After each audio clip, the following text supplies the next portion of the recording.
Será que vamos ver um time mais parecido com o Diniz que com o Mano? Acho que a torcida está esperando isso.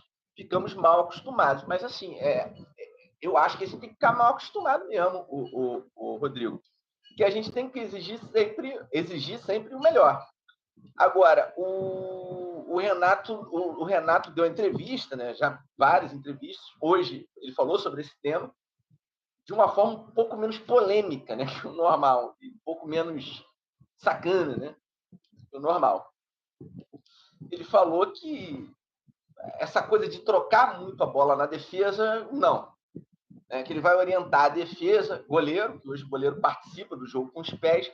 Ele falou que vai orientar, olha, não deu quebra. O alto. O alto. Manda bola pro mato pro jogo de campeonato. Não deu quebra. E eu acho isso importante, cara. Ele diz muito sobre as mudanças do futebol nesses últimos 35 anos. Eu lembro que quando eu era criança, o time da moda era o Vasco. E o Vasco tinha uma zaga que era Odivan e Mauro Galvão. Aí o pessoal dizia que o Mauro Galvão era o jogador técnico e que o Odivan era o rebatedor. Chute pro alto, zagueiro físico. Um era técnico, o outro era físico. E, portanto, eles se complementavam. Isso é verdade. Né? Isso é verdade. Mas tem uma questão aí. São jogadores forjados em momentos diferentes da história do futebol. O Mauro Galvão é do final dos anos 70, 79, quando ele surge no Inter. E o Odivan já é um zagueiro do final ali do século XX, dos anos 90, formado no Americano de Campos. Por que eu estou dizendo isso? Porque quando o Mauro Galvão jogava, a regra permitia atrasar a bola para o goleiro.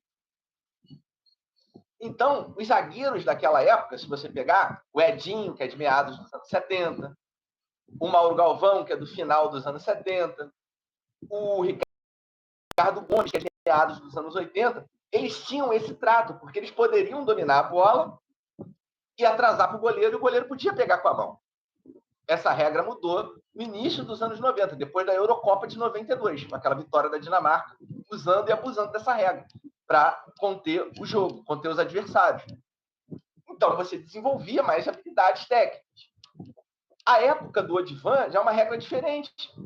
O zagueiro não tem como dominar a bola, até pode, mas ele tinha que bater de primeira, cortar de primeira com a cabeça, cortar com o peito de primeira. Por quê? Porque ele não tem essa vantagem de dominar a bola e atrasar para o goleiro. E lembrando que naquela época os atacantes não faziam tanto essa pressão, não marcavam tanto em cima, certo? Mas o Odivan já é de uma época que ele espana. Eu acho que a identidade do zagueiro e a qualidade de zagueiro mudou muito no futebol atual. Por quê? Porque mudou a regra do tiro de meta. Porque até pouco tempo, o tiro de meta, ele não podia, ele tinha que sair da área. Então, como é que era a opção nos anos 90, por exemplo? Era mandar a bola curta era a bola que ia na intermediária para o lateral, e na zona morta. Ele mandava a bola na diagonal, aqui, para ir para um dos dois laterais. Mas geralmente a opção era o quê? A bola longa, pelo alto, para o meio de campo, para disputa. Você não pode sair dali de trás, não era tão convencional. Hoje isso está mudando. Os zagueiros serão mais técnicos daqui para frente, porque você precisa da construção ali atrás. E os atacantes precisam, hoje, né, com a mudança da regra, da padronização da dimensão do campo, você precisa de atacantes que tenham características de marcação para fazer a tal da pressão alta. Né? Isso tem tudo a ver com o que você está falando aí do Diniz. Né? O Renato ele está fazendo a leitura que a gente precisa ter um meio termo. Olha, o que ele disse foi o seguinte, com outras palavras, eu entendo a necessidade do que chamam hoje de zagueiro construtor. Só que, ao mesmo tempo, eu quero um certo realismo, porque apertou ali atrás, quebra. Porque ele falou, quebra, pum, manda para frente, manda o mato, manda para longe, espana, manda para longe. Entende? É uma discussão muito boa. Estava conversando